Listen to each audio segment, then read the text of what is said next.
ప్రజాభవన్ కు బాంబు బెదిరింపు కాల్ రావడంతో పోలీసులు అప్రమత్తమయ్యారు. 2 గంటలుగా అడుగడుగునా జల్లెడ పడుతున్నారు. Intelligence security wing, Hyderabad city security wing రంగంలోకి దిగాయి. డిప్యూటీ సీఎం భట్టి విక్రమార్క నివాసంలో బాంబ్ స్క్వాడ్ బృందాలు తనిఖీలు చేస్తున్నాయి. ప్రజాభవన్ ఎంట్రన్స్ నుంచి లోపల ఉన్న అన్ని గదుల్లోనూ సోదాలు జరుపుతున్నారు. భట్టి విక్రమార్క కాన్వాయ్తో పాటు కుటుంబ సభ్యులు వాడుతున్న వాహనాలను పోలీసులు క్షుణ్ణంగా పరిశీలించారు. ప్రజాభవన్ పరిసర ప్రాంతాల్లోనూ విస్తృతంగా తనిఖీలు జరుగుతున్నాయి. మరోవైపు ప్రజాభవన్లో బాంబు పెట్టినట్లు ఫోన్ చేసిన వ్యక్తి కోసం పోలీసులు గాలిస్తున్నారు. సెల్ ఫోన్ సిగ్నల్ ఆధారంగా కనిపెట్టే పనిలో పోలీసులు నిమగ్నమయ్యారు. స్వేచ్ఛగా వచ్చే అవకాశం ఇస్తే అట్లాంటివి జరుగుతాయి. మరి అంత స్వేచ్ఛగా ఎవరైనా రాని అని అదేంటనే తెలియదు. ఇప్పుడైతే ఎవరు వచ్చినా ఇక్కడ నుంచి లోపలికి రావడానికి ఫుల్ ఎంట్రన్స్ అంటే స్వేచ్ఛగా వస్తున్నారు. అందరినీ రాణిస్తున్నాం, కష్టాలుంటాయని.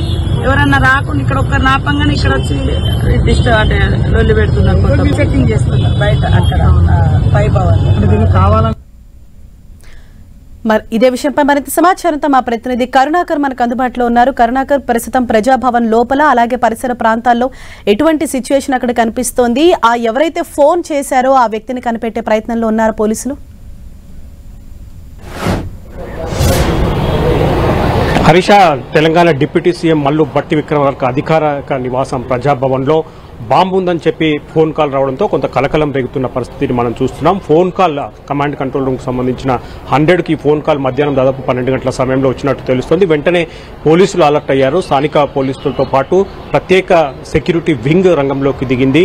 ప్రజాభవన్లో పూర్తి స్థాయిలో అణువణువు వాళ్ళు తనిఖీ చేస్తున్న పరిస్థితి. ప్రత్యేక డాగ్ స్క్వాడ్ ను కూడా రంగంలోకి దింపారు. పూర్తి స్థాయిలో తనిఖీలు చేస్తున్నారు.